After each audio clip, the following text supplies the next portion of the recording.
Hello, we have another treat. This is Roxana Bangura. Welcome to my channel. Benvenido a mi canal. Soy Roxana Bangura. And this is my YouTube channel, as I said. I'm also on the Bangura Institute on Facebook and the Bangura Chronicles. So welcome.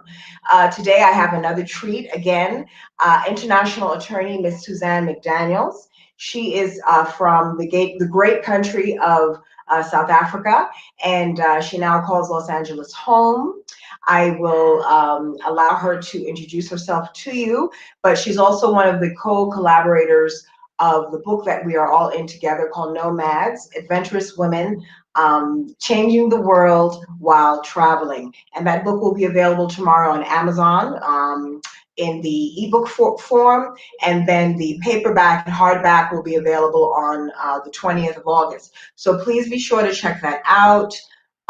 We have a lot of information in the chat here for you. We have two people as so far, Suzanne, who want to connect with us and talk with us. So please feel free to leave your comments in the chat box. I've linked all of Suzanne's information, the information on the book. We are launching live tomorrow, a LinkedIn event with our publisher, Sarah Tyler, and my information is there as well. So without further ado, welcome, Ms. McDaniels. Welcome. Thank you for coming to my channel. Thank you, Roxana. It's great to be with you. Yeah, it's Daniels, not McDaniels. Oh, forgive me, Daniels. Forgive me. Forgive me. I don't know where to start. I haven't done these live interviews for a long time, been traveling. So Okay. I guess I can start with saying that my stay in the US has been quite short. I arrived here in January. So it's been a recent relocation for me. I've stayed in other parts of the world. I've lived in the UK. I've lived in Germany and Tanzania for a while. Okay, well, tell me what made you move to the United States? And did you come directly from South Africa? I came directly from South Africa to the United States. I have a daughter, Emma, who is here. She is now an actress, Oh, and she's the subject of the chapter in the book, okay. which I've called "One Way Ticket to Hollywood." Okay. Okay, so she's the motivation for being in Los Angeles. Yes, she is. Okay. She graduated with an acting degree in May. Okay. And I think it's been the start of well, it was the midpoint of a journey. Let's say it's an important milestone in her journey. She told me she wanted to be an actress when she was around 8 years old. Oh, Um, so this is a lifelong dream of hers, yeah, a so goal of hers. I think that's beautiful that you've moved to support your child. I think that's beautiful. How has that transition been? the transition has been a bit hard, I think, because of COVID, particularly. I think it's made traveling a little bit more onerous, and also particularly because I had to do it so suddenly. There was a ban being imposed on South Africans entering the US. And Really? yes, at the end of January, because of the Delta variant that we experienced in South Africa quite early on, I literally woke up on the Monday morning to the announcement that there would be a ban imposed by the Saturday. Oh my. And that meant that I had to get to the US. I had already been separated from Emma for about a year because of COVID restrictions. And I thought there was no choice, I had to make this work. So I literally, our usual call, I said to her, there's a possibility that I may see you at the end of the week. And that's how it started. I just basically packed up. So So where did she attend university where? In South Africa or the States or where? she attended university here in Los Angeles. Okay, She's okay. been here since 2018. Okay. I think the added dimension to Emma's career and life as it unfolds is that she is blind. Mm. And so I didn't want to spend another. She would need support afterwards. I mean, she does need support now. So I needed to get here. We'd already spent about, I think it was 12 months apart. Wow. Wow. So I wasn't going to take that chance, and Absolutely. quite rightly, because right now the travel ban is still in place. As you know, there are travel bans all over the world, and Mhm. South Africa is one of them. So it was a rapid change in my life, um, but it was necessary. So that's how I ended up in Los Angeles in How are you 2021. finding? Yeah, I can imagine this. COVID is just, it's insidious. It's just everything. There's nothing. It's touched everything. It's like, tentacles everywhere. So not a long time, 8 months in the United States. What have you adjusted to? What haven't you adjusted to? What are you enjoying? What are you not enjoying? And I always say California is kind of like its own country. It's kind of very different from other states in the United States.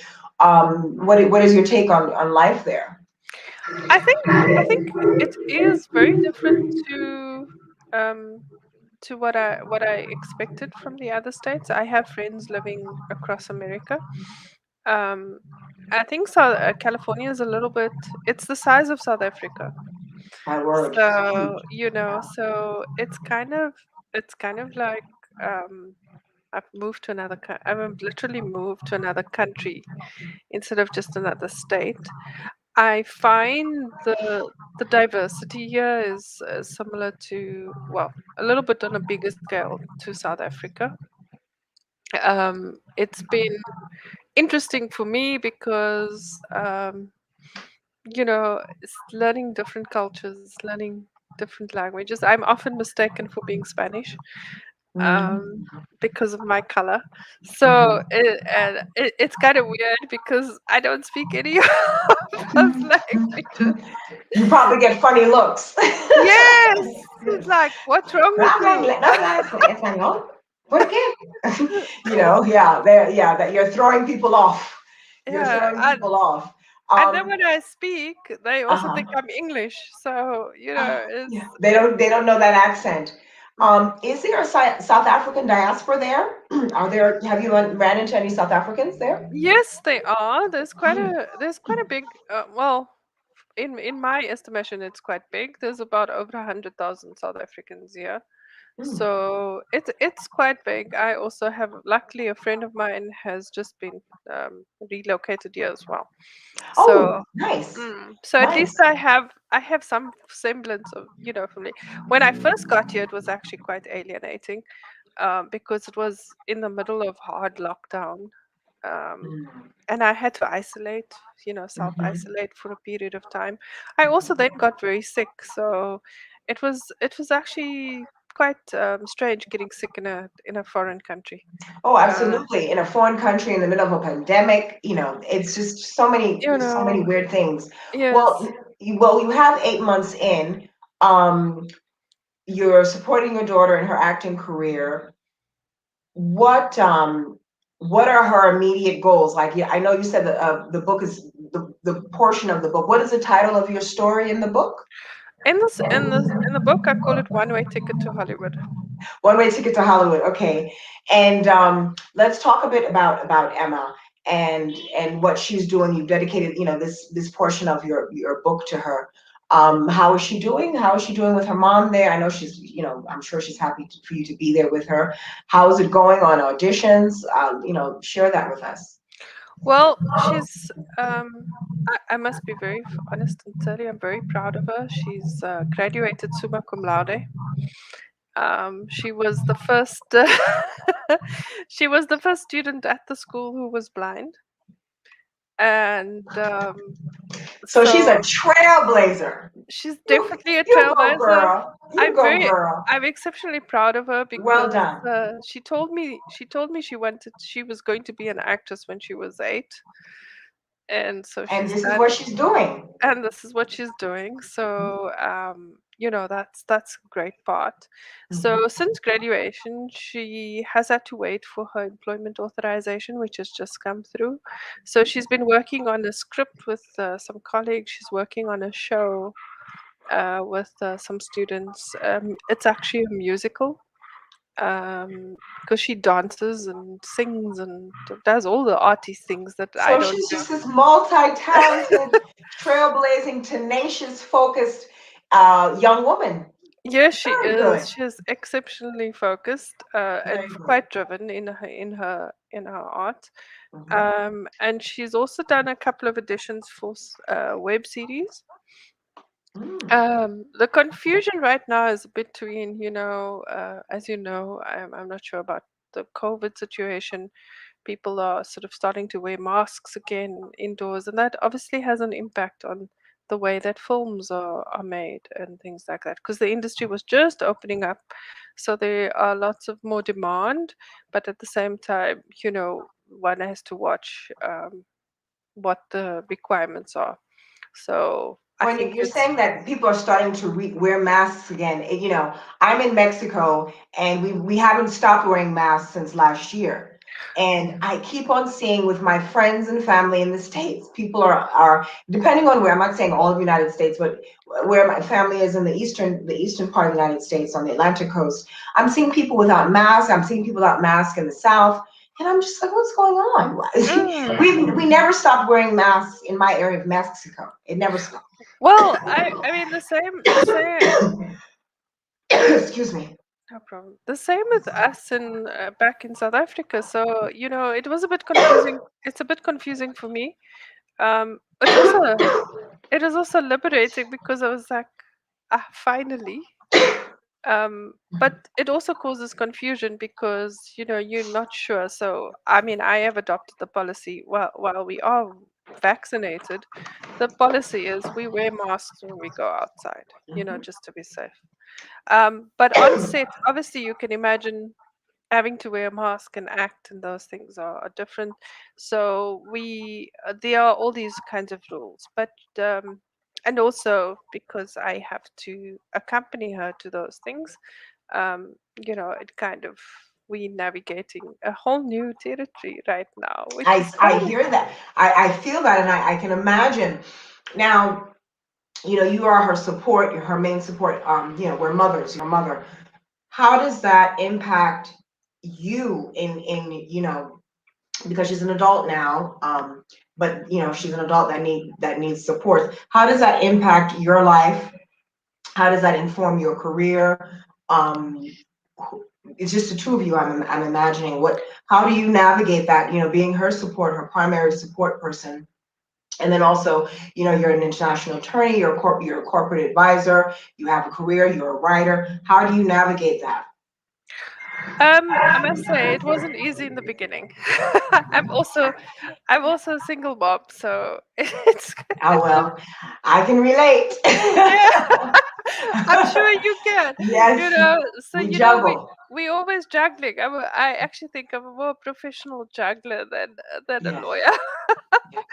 um, I When I got here, it was much easier because she was still at school Mhm. or at college, and classes were online, so it was much easier to have that predictable schedule. Right now, it is a little bit difficult in terms of I sort of plan. We sit down on a Sunday, practical, very practical. We've gotten very practical about it. It's like, what are your demands for the week? What are my demands for the week? What are the non-negotiables? And it takes a lot of planning. But so far, so good. There've only been some muddle up. Luckily for me, my clients are entrepreneurs um, and business owners, and some are also family members. They run their own families, and I think in the age of COVID, people have become a little bit more accepting of life changes at the drop of a hat.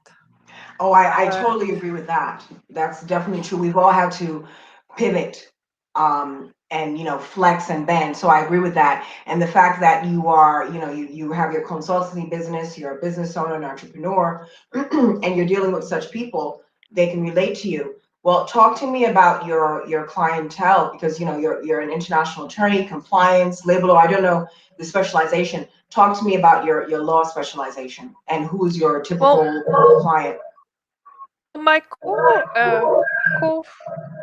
specialization has been contracts. Mm.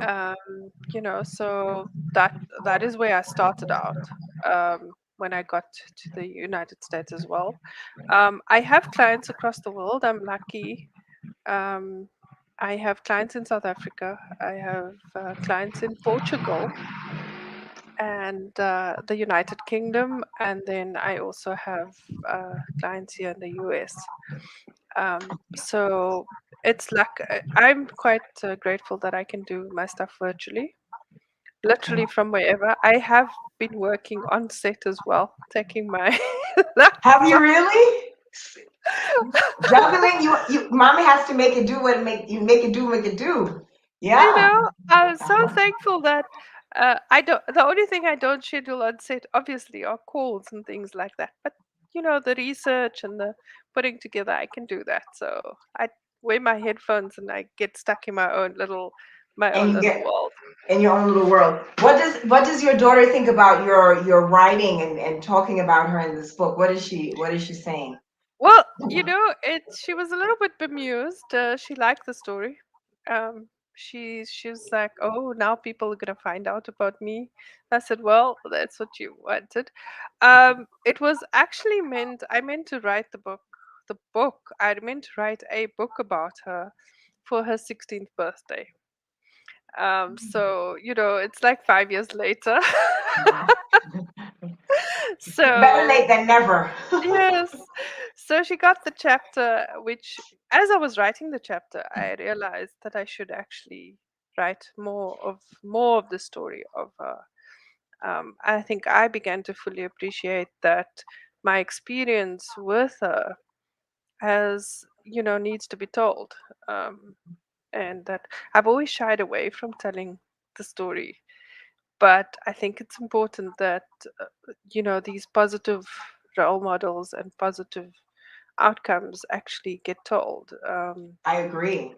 And I sort of realized that, well, renewed appreciation for that as I was writing this chapter. It was hard because, remembering those emotions, remembering the struggles and things like that, it takes a lot out of you. But I also remember that when I was reading, and I said this on my own live this morning, that when I read other parents' struggles, I kind of think I've had it easy, relatively speaking.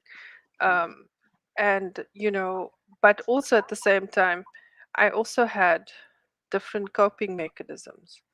Mm. And I think maybe, that could be of assistance to someone else. So You know, share with me. Tell me what your coping mechanisms are. well, you see, I when when when Emma was, I didn't know that Emma was going to be blind when she was born. Mhm. The scans didn't pick it up. It was Mhm. a developmental issue. So no, it wasn't genetic. So no scan would pick up, because we did all the scans and the tests and what have you, and none of that picked up that Emma would be born blind. So it was at her birth. She came, greeted the world, and Mhm. our eyes were very tightly closed. And I immediately, like the lawyer I am, sort of said, "There's something wrong."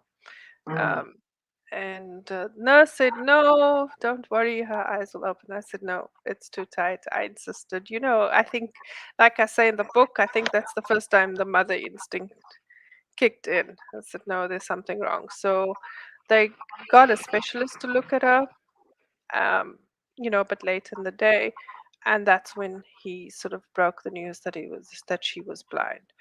Um, so I think for me, the first thing was to that first initial acceptance of this is what you are dealing with. you know. Obviously, there was the emotion. Why me? I don't know how to do this. I'd never been in, I had not encountered anybody who was blind up until that time who was so young. I mean, blindness for me was associated with old age, Mhm, not newborn babies. mhm, Um, I had not been exposed to any of those kinds of things, so it was really different for me um, to sort of learn what am I going to let myself in for. I think the first year of Emma's life, we had to go for tests every month. mm, Um, Luckily for me, she was diagnosed very early as having microophthalmia, which means her eyes didn't develop in the womb, and also that they were about a percentage of the size that they should be. In her case, they are a third of the size that they should be. So she looks Asian most of the time because mhm, they are little slits. mhm, Um, but I think for me, having that diagnosis early on, accepting that it is what it is, um, was a huge shift for me. mhm. You know, I didn't have to go through lots of medical procedures to know what the problem is. And I think that helped in my case. What sort of when I say differentiates me from lots of other parents sometimes is that they have to wait a long time to find out. That You first. accepted the reality. You knew the reality early on. Yes. So I think that was a blessing in disguise for me. I didn't have to, obviously, the underlying emotions still were there as to why. Did I do something wrong as a mother when I was pregnant? I All think those every mother questions. struggles with that. Yeah. Yeah, all of Yeah. those things. So Mhm, I went through all of that. But at the same time, I had to look after a baby. And mhm, I think for me, the most seminal decision that I made is, the doctor told me that she was blind and she would need all these kinds of therapies. And I very typically, in lawyer fashion, said to him, the last time I checked, the definition of blindness was that you couldn't see. Um, it didn't mean that you couldn't do things because he said she needed speech therapy, she needed physical therapy, she needed all sorts of therapies, and she was a couple of hours old. And I said to him, well, last time I looked, definition of blindness was this. I'm not mhm. going to keep the medical profession in business. That's right. What And is that all of was, that? that was just the traditional. I think it was just the traditional way that um, any disabilities dealt with. I think in South Africa, you sort of throw the medical at it, and I didn't, I didn't, I didn't realize or didn't fully appreciate how that would shape my approach to Emma's upbringing and her development. So for me, it was I went when we went home. My mom helped me with the normal sleeping, feeding, changing Mhm, nappies. mhm, I mhm. remember my mom showing me because she got so impatient with me one day. I took so long because Emma was tiny, so I was like, try, and she just went 2 seconds later. The baby's nappy was changed, and I was like, "How did you do that?" Really? She's like, "Oh, come on, man, it's easy." And I tried to. So obviously, I had to go through all the normal, the normal stages. Mhm, And at the same time, I was doing the research and try. I fully expected, to find data and information and services. And to my horror, we didn't have that in South So this Africa. wasn't available where in your area of South Africa? What are you Yes, saying? yes. So that you didn't Um, find supports for her well, her not for disability. Yeah, even though blindness is one of the more established Mhm, disabilities, I mean, mhm. across the world, See, um, yeah. and it's quite well resourced. I found Mhm. that people actually didn't know how to deal with babies. Mm, They only started dealing with them when they were much older. okay. Uh, so that was. the thing. And I was like thinking, but And she needs, everyone deserves this early child, hood early development. baby, development. So Yeah. what did you do to replace that? How did you address Well, that I lack? first looked at all the books, and the other surprising thing is that the books would all say what the baby couldn't do. Um, they never told you what the baby could do. They just always focused on the antisocial, the overweight, the 6 months behind. I had a discussion with a pediatrician on that, and he was quite informative. I must say, I had very good doctors. Even though they approached from a medical perspective, they were um, factual, honest, straightforward. Um, understood where I was coming from, and never once tried to make me feel like I had done anything wrong, um, which I understand is unusual. So I was very fortunate in that respect. But what the books talked about was, what they couldn't do. So I think, and I mentioned it in the book, I kind of reverse engineered. I went into lawyer mode. I reverse engineered. Okay, why do they say they can't do these things? Um, obviously, like if you don't stimulate a child, they're gonna eat like Mhm, anybody, or they're gonna mhm, find some things to do. mhm, So let me find things to do that would be positive, but would involve, you know, stimulating the baby. mhm. And I started doing mom and baby classes, Hmm, those nice. movement classes. And I started when Emma was about 3 months old. We started swimming. I actually have, I actually have Emma to thank for me learning to swim. Real, Um, the things our children do for us. The things be- our children do for us. because Three I months. didn't. We started at 6 with my daughter. Oh, that's excellent. Wow, three Yeah. months. They took her very young. Yes, because I said she needed physical stimulation, and Hmm. Hmm. I would get into the swimming pool with her. Mm. So, it was that bonding. So that was very important for me as well. I also had to figure out how am I going to teach her what things are, you know, Mm. like what a glass is, what all of those things are. And I very early on sort of began to appreciate that now I would be her eyes. Hmm. um, and that's I said there's a very distinct difference between being a mom and then a caregiver, and those kinds of things. I appreciate that all of a sudden I had these multi-faceted roles. um, and then I started just chatting to her. She was a little baby still, and I started chatting and just telling her what I was doing. I just took her everywhere I went, described a tree to her, made her feel a tree, actually filled a bath with um, tree leaves, Oh. um, and put her in it, a little baby bath, and put her in it, and made her, because the book said babies would be tactile defensive. So, in that means that they don't like to be touched. Obviously, if you don't teach them, they're not going to feel it like any. Mhm. I also read, all sorts of things. Pedia. I think I became a doctor for a while, and You're just advocating for your child. Yeah. yeah. So I read Mhm. all sorts of things, and inadvertently I developed, this kind of program. So I would teach her. I looked for toys. There weren't very many toys um, that had sort of braille or anything on them, um, other than going to specialty shops. But like I said, they focused on the older child. They didn't focus on the baby. I actually found something in the old Harrod store. Um, Harold's in London? yes, Really?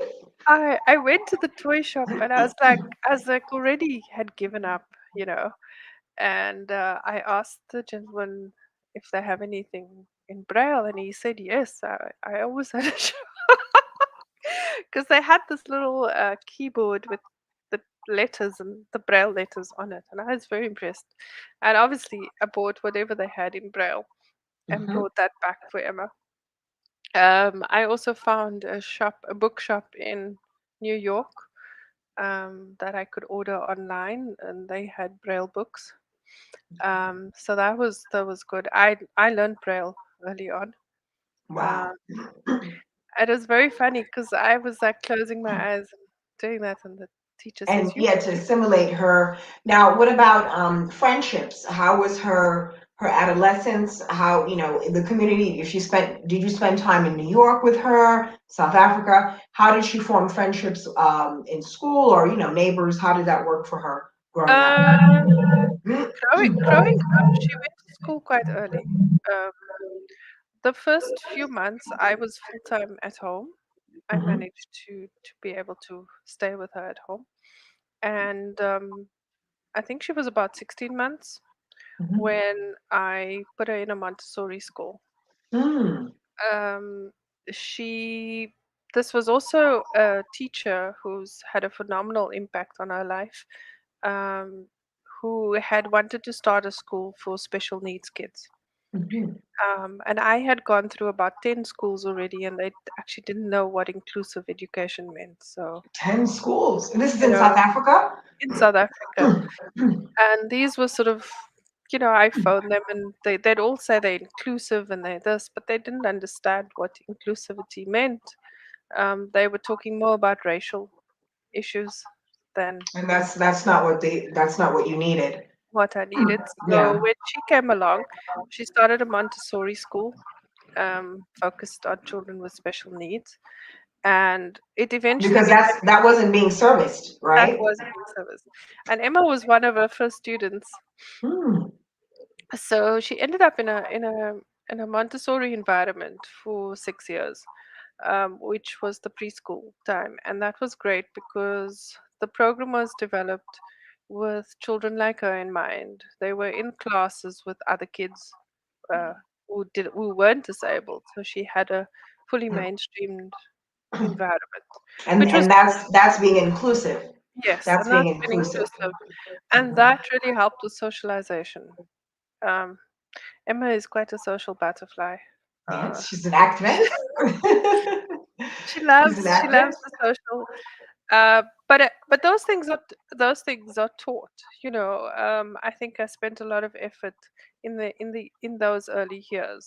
I mean, you as an educationist, you will know that Maria Montessori said that the first 7 years of a child's life or the Are first crucial. birth are crucial. And Hmm. I took that very seriously. The nice thing for me is that Emma started speaking when she was 7 months old. Uh, Speaking? she's Really? because I talked to her so much in those few months. I mean, her first word, I was very upset with her, was dad, dada. I was very upset with her. They betray us, don't they?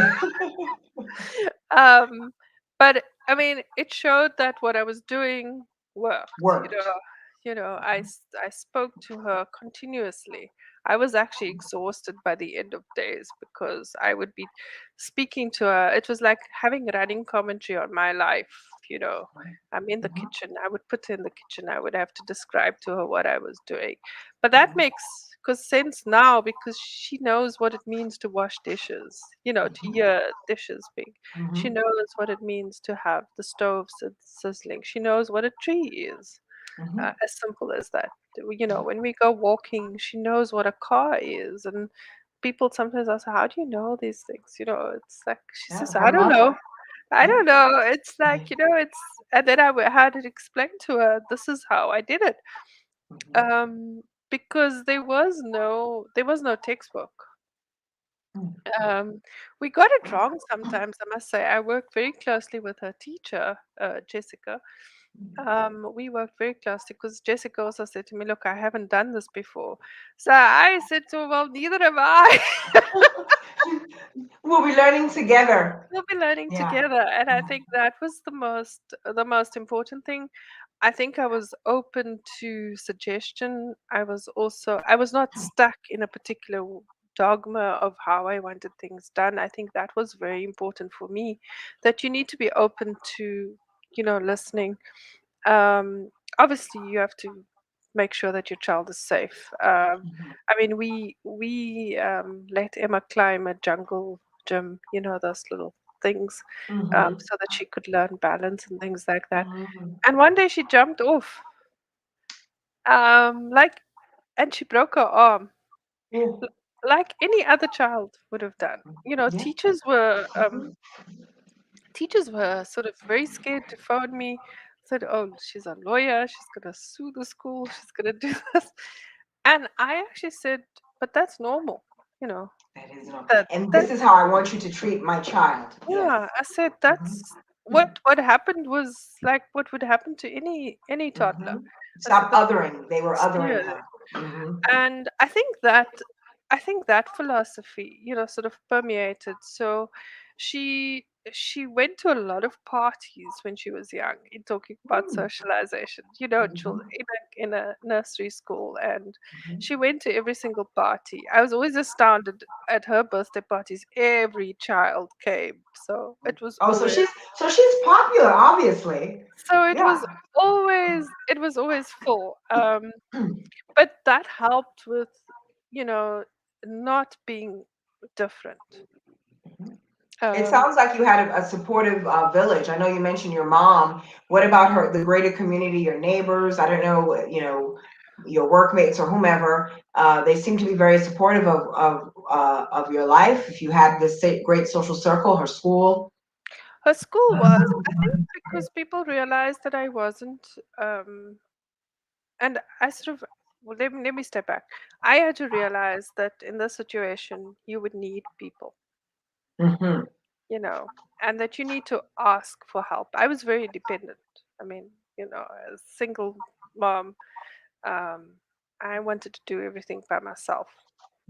But I very learned in this process that you can't just rely on yourself. You have to have this community. I had very good friends who were very supportive.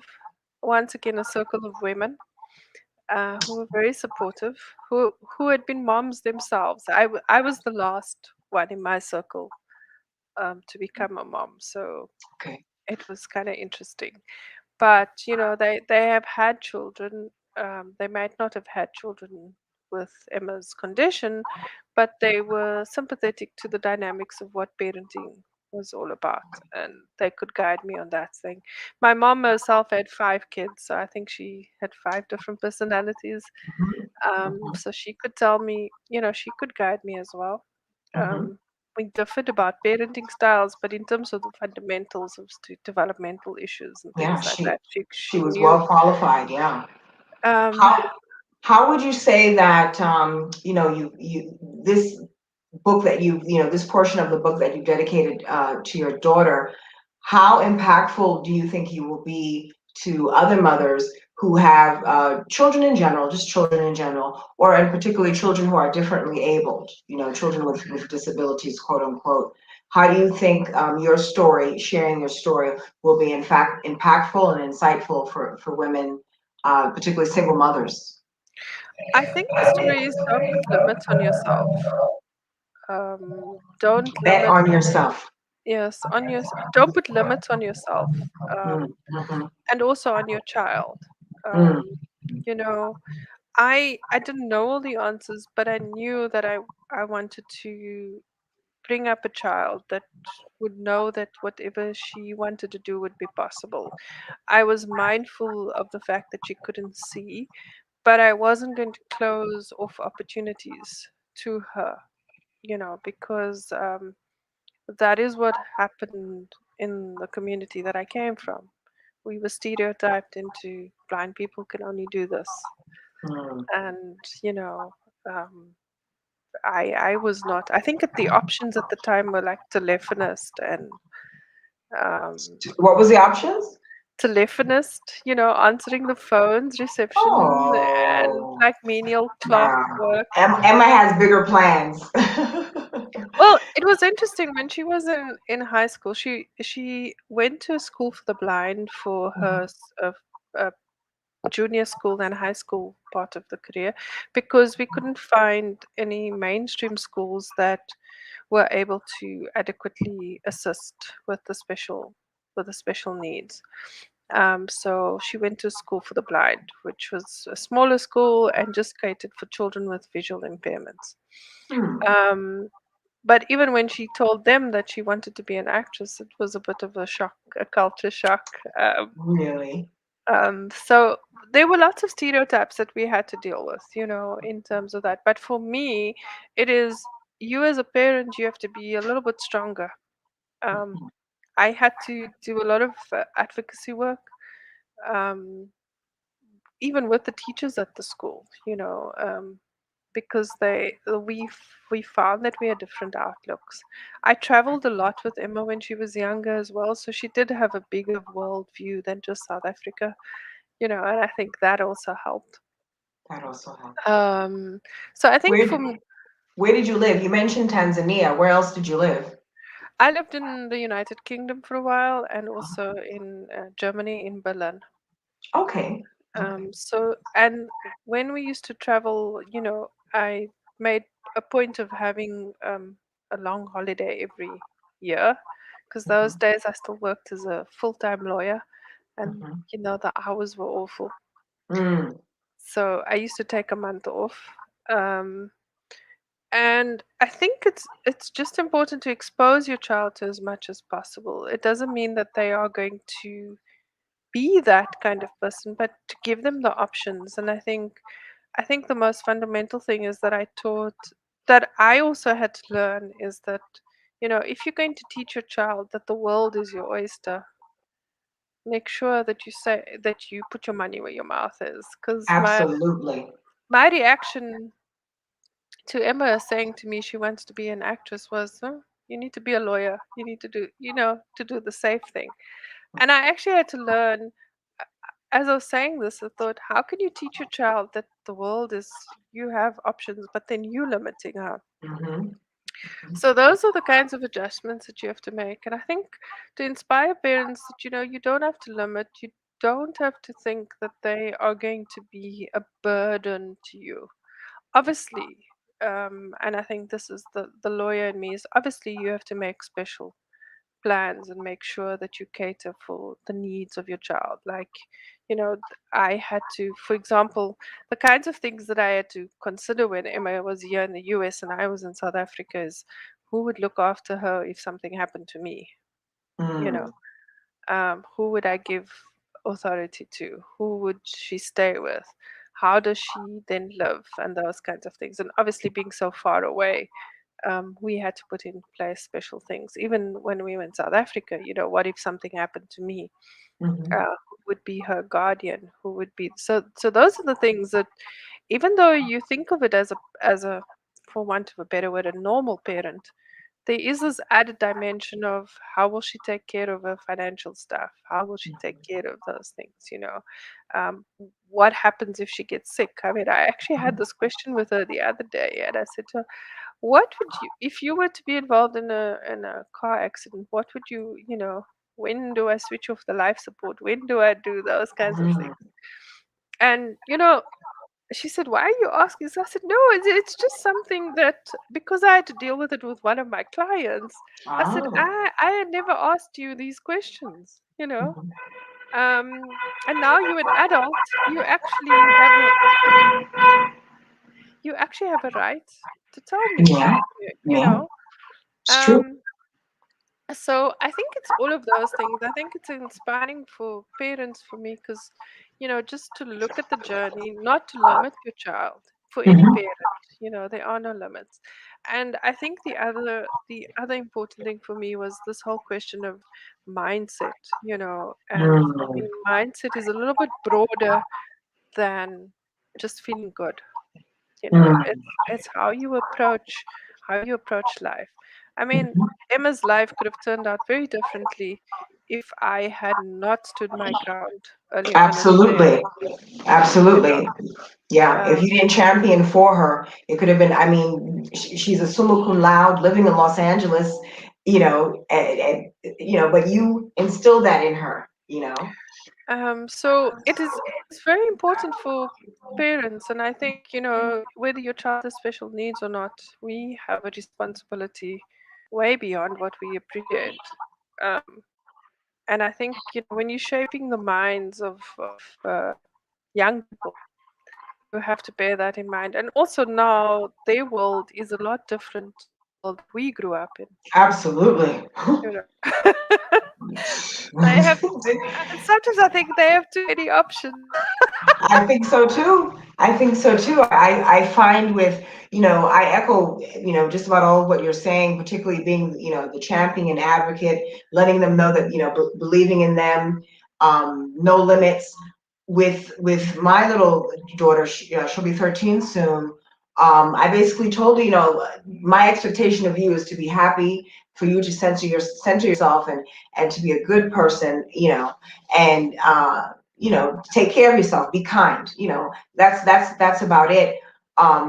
So we have this ongoing conversation where she feels pressure to articulate what she wants to do, and I'm like, well, no, you're young. I said, mommy, I said, I've reinvented myself so many times throughout my lifetime, and her dad is very, Mm. former military from Ghana. And he's like, well, you should go into the military and you should get a government job. And that is a very good job for you to have. It's a stable job, And I'm just, I'm like the flower child. I'm like, she could do what she wants, So she understands how I've raised her to be an autonomous person. I've raised her with agency. And obviously she's with me, she's with me. So I think it's important for our children to know that we're their biggest support, their cheerleaders, and that they have agency, and that Yes. as long as they can conceptualize it, they can do it. I really try to place no limits on her. I hope I don't. We have, it's an ongoing conversation. I'll read something about parenting and I'm like, oh, am I doing that? And let me find out, and I'm like, do you want to talk to someone? Because it's just her and I, just like it's you and Emma. It's just her and I, here together. So we, and I always do these checks, these temperature checks. Mm. What am I doing? Because as a single parent, it's a big burden. I don't want to say burden, but it's a huge responsibility. And sometimes you need is it a soundboard? It's a lot. It can be a lot. It can be a lot. So I agree with so many things that you've stated there. And Emma sounds like she's thriving and you've made adjustments. How do you feel about the book? How are you feeling about it? Having to do these interviews and do you think you ever do an interview with Emma? You and her together talking about your story with her? I would like to do that. I did suggest it to her. She's open to it. Okay. One of the other authors has also asked her to be on the channel. In fact, Tonya, that you interviewed earlier, Mhm. also asked her, um, and she's open to it. She's sort of accepted that she would be the trailblazer for lots of things. Okay. She's spoken in our home country as well, so Okay. she's used to doing that. I think Okay. she just wanted a normal college life. Yeah. Yeah. um, but I think it's important. I think in terms of the book, I was I'm really honored and privileged to be among such spectacular women. On We August Company. Very impressed. I I'm like, whoa. And I didn't even read all the bios yet, or I mean the bios and then all of the stories. I can't wait to get my hand on the book. Um, do you plan, what does your family think about your story in the book? What do the family back home in South Africa, what are they saying? um they are eager to read it. I think it's different when they've they've lived it with you, some parts of it. Obviously, I also moved to a different city because of work. So Emma didn't really grow up in the family environment so much. So it will be just as much, the little details will be new for them as well. So they're quite eager to see all of that. I think that will be fun. And I'm sure they'll learn something new that they didn't know. Oh, Um, absolutely. I know. Yeah, I know. My little bit. it's going to be controversial, but it is what it is. Um, I'm bracing myself for the for the impact for the impact. Lastly, do you want to talk about your consultancy work, your international law work? Do you want to share anything about that? Well, it's interesting that I've got sort of developing a stratified client base right now. There's the business owners, which is where my key focus has been. But I've also got non-business owners, and Hmm. that is because of the special needs and being the lawyer. People have come to me and looked at their business planning and their estate planning. So that is an area that I'm also offering now. Uh, Even with business owners, looking at especially international business owners, I had my own issues with moving so quickly and Hmm. realized that my own business and estate plan actually didn't allow me to move that Yeah, fast. I will need your services, So I Yeah, had I to will need, say, living in Mexico from the United States.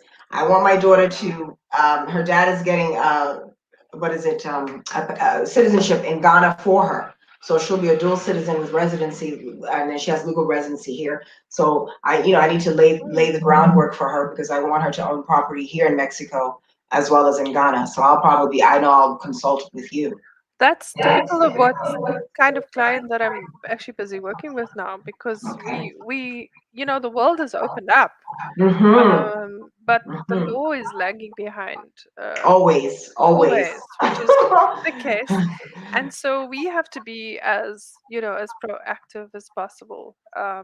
I mean, even in my own case. So that's why I'm saying I have sort of business owners, non-business owners, because what has happened is the business owner would say, "Look, I need to protect this." We put the plan in place, and then family members. So I've categorized them as that, Oh, and then absolutely. and what I find is that I quite enjoy that because it's a whole new aspect. The contracts law is wonderful because I can do that in my sleep. This is wonderful because I have to be creative with the client, also make sure that the client's needs are taken care of, and it's a good way to serve the community, and it's something I enjoy, and I can do it virtually, so it's Yeah, I wonderful. think I think you'll get a lot of traction with that. Just here in Mexico, a little snapshot of so many people, particularly from the United States, that have moved here, and people who are wanting to stay here and acquire legal residency, acquire property, who already have property, and navigating that. So I definitely, Yes, yeah, you're right there right now. You're because right there right now. I mean, I have the same dilemmas, you know, sorting that out with property in South Africa.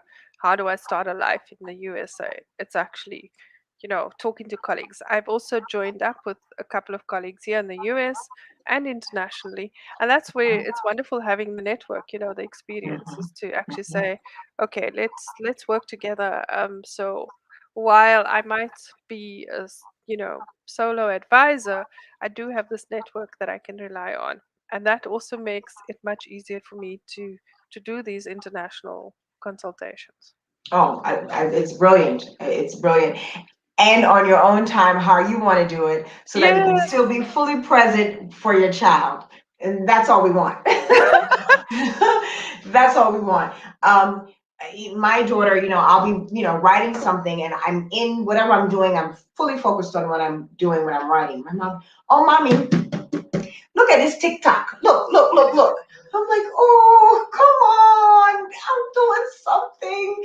But, this is the level of, this is our relationship. And I didn't have that with my mother because my mother was a business owner. She was a cosmetologist. She is a cosmetologist. She's retired, but she had her own beauty parlor. So, that was 7 days a week. And just, time was very finite with my mother, but I understood, that was her role to take care of us.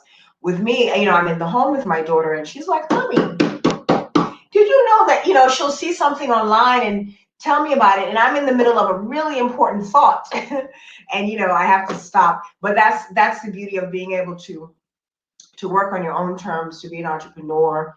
Um, the consultant and what have you. So, you know, I'm very grateful. I'm very grateful. Um, Let us know where we can contact you, your platforms. I did put it in the link tree. You can contact Suzanne Daniels, international attorney from South Africa, who is living one of her best lives here with her daughter Emma in Los Angeles. Her daughter is a summa cum laude graduate who's an attorney, and I've put her information in the chat. Are there any last words you'd like to share with us? Oh, thank you. It's just, you only have one life to live, so construct it the best way that you can. Um, and let's live it. In my job, people think that, you know, we've been limited. I'm showing that I'm actually learning that you can actually create something um, that suits your needs rather than, you know, another demand. I think that's the beauty of traveling and living in another country. Create something that suits your Your needs. needs, yes. I can relate. Very relatable. Very relatable. You know what I want really quickly for you to answer? Can you quickly compare and contrast life in South Africa as opposed to your life here in did you say you lived in New York? Yes. In the States, New York, LA, wherever. What would I you say are the stark differences between or the two places, the I two think countries? the size, Mhm. it's really like America's huge. United States huge. is huge. The diversity. I think the opportunities are um, more accessible. I think South Africa is very stratified in terms of class, race, history. We're still dealing with a new democracy. Um, I think for me, life in South Africa right now is quite stressful. COVID, economy, all of those things. It has it has elements of third world, first world, developmental state. So I think it's got all of those things, and it's at the bottom of Africa. Um, I also think living in the US is slightly different to what I anticipated, but then we always used to seeing the great things on TV. It's actually very normal. Mhm. It's like, Propaganda. yeah, Uh-huh, uh-huh. it's like living in one of our suburbs. Mhm. Obviously, for me, it's been getting to know the people again because it is a different style of doing things. But I'm also, like you say, in California, it's one of the more open states. Yes. It really is. Like I said, running joke, it's California's kind of, they literally want to secede from the rest of the country. They want to have their own country. So it's So like it's different. it's very different. I've realized, and I appreciate that. But at least it's been welcoming. For me, Emma has had the opportunity to pursue her craft in a very supportive environment, and at least for the next year, she would be able to to, to develop that art. So who knows after that? Who But knows? for now, I think she sounds phenomenal, like a phenomenal woman, and tenacious and ambitious. Definitely tenacious if she wanted to act since she was 8. I couldn't tell you what I wanted to do at 8. you I know, really didn't have the wherewithal to tell you what I wanted to do at 8 years old. So that's very impressive that she stuck through it. She stuck to it, and look where she is now. So that's beautiful. Um, like I said, I've put our information in. Suzanne Daniels is an international attorney calling Los Angeles home with her daughter Emma, and you can find her story, which is called, one-way ticket to Hollywood.